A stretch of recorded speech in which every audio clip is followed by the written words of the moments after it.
สวัสดีค่ะทุกท่านค่ะ welcome นะคะสู่Metaverse Healthcare จริงๆแล้วอันนี้จะเป็นแค่เอพิโซดแรกในหลายๆเอพิโซด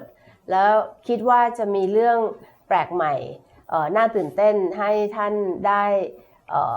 รับฟังและนำไปคิดนะคะและดูเหมือนว่า Metaverse เนี่ยไม่ใช่เรื่องใหม่อีกต่อไปหลายท่านอาจจะเคยได้ยินมาเยอะแยะแล้วแต่ว่าวันนี้เราจะมาพาท่านเดินทางไปในหลายๆเอพิโซดเพื่อที่จะเข้าถึงแล้วก็กระตุ้นนะคะว่าในแลนด์สเคปของประเทศไทยเนี่ยไม่ว่าทางปฏิบัติก็ดีหรือกฎหมายก็ดีเนี่ยมันมีอะไรที่จะต้องปรับปรุงหรือว่าต้องช่วยกันทำเพื่อที่ว่าเราจะได้ประโยชน์จากเทคโนโลยีไม่ว่าเขาจะเรียกเป็น digitalization หรือว่าเทคโนโลยีบล็อกเชนอะไรก็แล้วแต่นะคะซึ่งแน่นอนเดี๋ยวมีเวลาเราจะมาคุยเพิ่มกันต่อไปค่ะวันนี้ขอแนะนำทีม Health Tech Baker McKenzie นะคะดิฉันธีรพันธ์ตั้งสุวรรณนะคะเป็นหัวหน้าทีมและเราก็มีคุณนนท์หอระยางกูลนะคะคุณนนท์ก็เป็นพาร์ทเนอร์ที่เชี่ยวชาญด้านเทคโนโลยีเช่นเดียวกันกับคุณชนาพรนะคะอนุรักษ์วงศ์กุลหรือเรียกน้องอิ๋วก็ได้นะคะนี่ก็เป็น Tech Specialist เราเช่นเดียวกันท่านสุดท้าย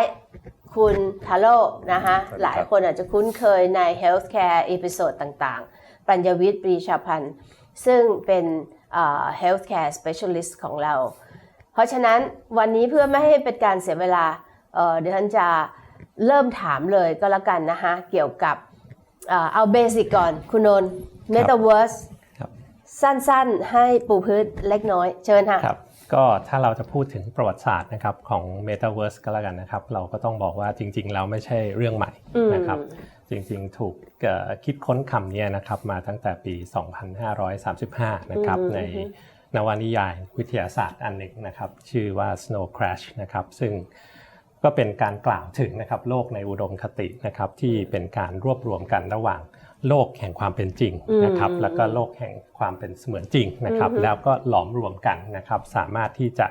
ใช้ชีวิตนะครับจากโลกแห่งความเป็นจริงเนี่ยย้ายเข้าไปสู่โลกแห่งความเสมือนจริงนะครับแล้วก็สามารถกลับไปกลับมาได้นะครับช่วยทำให้คนเนี่ยเกิดความเรียกว่ามีจินตนาการที่กว้างไกลนะครับเหมือนอยู่พาราเลลกันไปเลยใช่ครับสามารถที่จะ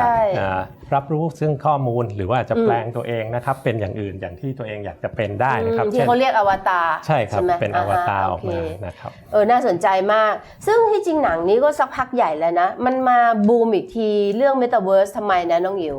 ตอนที่มีบริษัทสื่อสังคมมีเดียชื่อดังแห่งหนึ่งนะคะได้มีการเปลี่ยนชื่อบริษัทของตัวเองเนี่ยโดยใช้คำว่า Meta เลยซึ่งพยายามที่จะเหมือนจะสื่อแหละว่าจะเอาคำว่า Metaverse เนี่ยมา represent เทคโนโลยีใหม่ๆหรือว่า branding ธุรกิจของบริษัทเองอ๋อค่ะมันก็เลยตอนนี้ก็เลยมาเป็นกระแสอีกทีหนึ่งอย่างที่ว่าเรื่องเก่าแต่ว่ามาเล่าใหม่แต่ว่า in terms of การปฏิบัติเนี่ยในหลายประเทศก็ยังมี legal framework นะทีนี้เราแตะสั้นๆไม่ซีเรียสมาก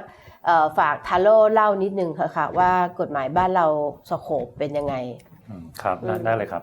จริงๆเรื่องของMetaverse กับ Healthcare เนี่ยก็ไม่ได้มีกฎหมายที่มันตรงๆนะแต่ว่าของเราเนี่ยจริงๆมันก็จะมีเรื่องของประกาศที่มันเกี่ยวข้องกับเรื่อง Telemedicine นะฮะซึ่งมันก็ออกมาสัก2 ปีที่แล้วตอนที่เรามีเจอวิกฤตโควิดใหม่ๆเลยนะครับแล้วก็มีพวกมาตรฐานของทางพวกสภาวิชาชีพนะครับที่เกี่ยวข้องคราวนี้ก็น่าสนใจมากนะครับผมว่าพอเรามีมิติใหม่แล้วกันขอเรียกว่าเป็นมิติใหม่ของการทำเนี่ย Telemedicine นะครับซึ่งมี involve เรื่อง Metaverse เข้ามาด้วยเนี่ยมีคลินิกอยู่ใน Metaverse อย่างเงี้ยนะครับมีโรงพยาบาลอยู่ใน Metaverse เนี่ยแล้วพวกกฎเกณฑ์ต่างๆเนี่ยมันจะมา accommodate ตรงนั้นยังไงนะครับค่ะน่าสนใจมากซึ่งแน่นอนว่าหลายคนเนี่ยอาจจะคิดว่าในแง่ของ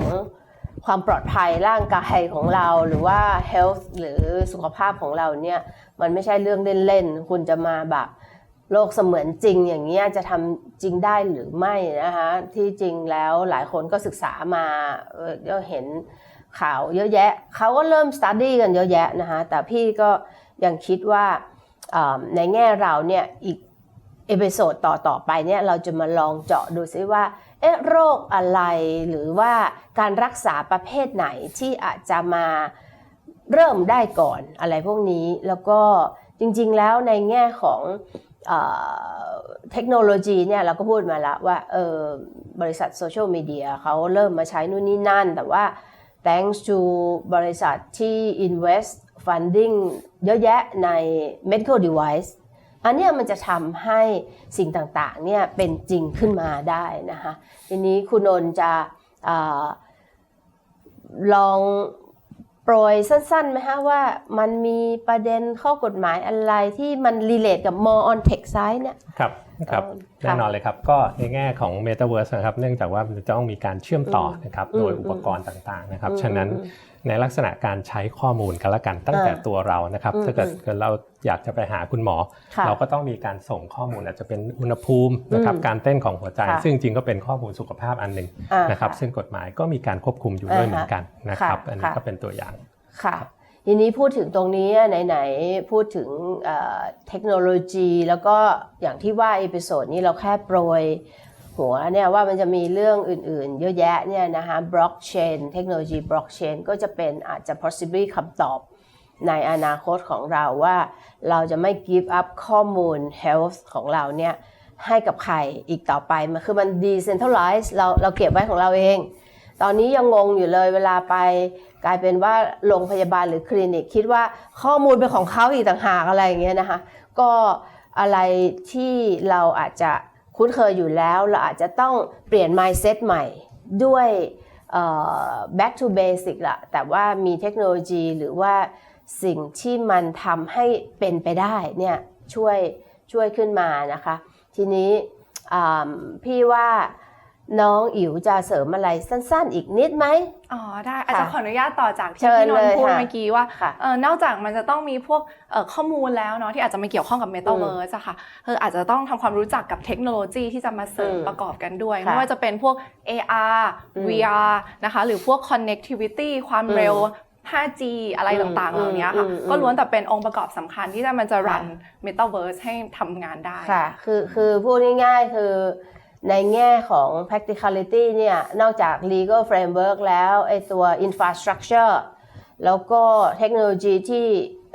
โรงพยาบาลหรือคลินิก actually จะใช้เนี่ยมันก็มี connectivity pain point นะเราคำสมัยใหม่เราเรียก pain point พวกนี้ก็จะเป็นประเด็นที่ทุกคนจะต้องคอย capture คอยดูในหลายมิติอย่างที่ว่าแหละวันนี้โปรยปัญหาให้เยอะๆให้คิดก่อนนะคะทีนี้ฮัลโหลเหลือเวลาอีก30วินาทีช่วยกรุณาลองปิดเอพิโซดนี้ให้เรานิดนึงขอบคุณค่ะครับได้เลยครับงั้นขออนุญาตใช้คำว่า pain point ต่อนะครับงั้นดูจาก pain point ตรงนั้นเนี่ยแล้วก็น้องอิ๋วเมื่อกี้พูดถึงพวกdevice อะไรต่างๆเยอะแยะนะฮะทั้งจะเป็นพวก VR AI ต่างๆเนี่ยงั้นขออนุญาตให้ทีเซอร์สำหรับเอพิโซดต่อไปเลยละกันนะครับว่างั้นเอพิโซดที่2เนี่ยเราจะขออนุญาตมานำเสนอละกันนะฮะว่า case study หรือ use case ต่างๆเนี่ยซึ่งเขามีกันค่อนข้างก็พอสมควรแล้วนะครับที่ต่างประเทศเนี่ยว่ามันมีอะไรบ้างเผื่อให้ทุกท่านเนี่ยจะได้เห็นภาพมากขึ้นว่าไอ้ Metaverse ในแง่ของ healthcare เนี่ยมันจะออกมาเป็นรูปแบบไหนได้บ้างนะครับแต่ว่าน่าสนใจมากๆครับก็ฝากจะติดตามเอพิโซดต่อไปนะครับขอบคุณค่ะสุดท้ายแล้วค่ะก็เราจะก่อนจะลากันในเอพิโซดนี้เราอยากจะฝากให้หลายๆท่านคอยติดตามเรานะคะแล้วก็ลองนึกภาพว่าถ้าเราเป็นอวตารเสมือนจริงเนี่ยอะไรมันจะดีขึ้นหรือแย่ลงบ้างนะคะแล้วก็สิ่งเหล่านี้เนี่ยการที่โควิดทำให้เราอยู่บ้านแล้วก็ถูกบังคับให้ใช้so-called telemedicine เนี่ย to certain extent เนี่ยที่มันทำได้เนี่ยสิ่งเหล่านี้ก็ไม่ใช่ไกลเกินจริงนะคะอาจจะมาเร็วกว่าที่เราคิดแล้วก็เราเองแม้แต่ในฐานะคนไข้หรือ consumers เราก็ต้องเตรียมตัวเช่นเดียวกันงั้นฝากติดตามค่ะกด subscribe อย่าลืมนะคะเดี๋ยวอีกไม่นานเจอกันในเอพิโซดที่2ขอบคุณค่ะสวัสดีค่ะสวัสดีค่ะ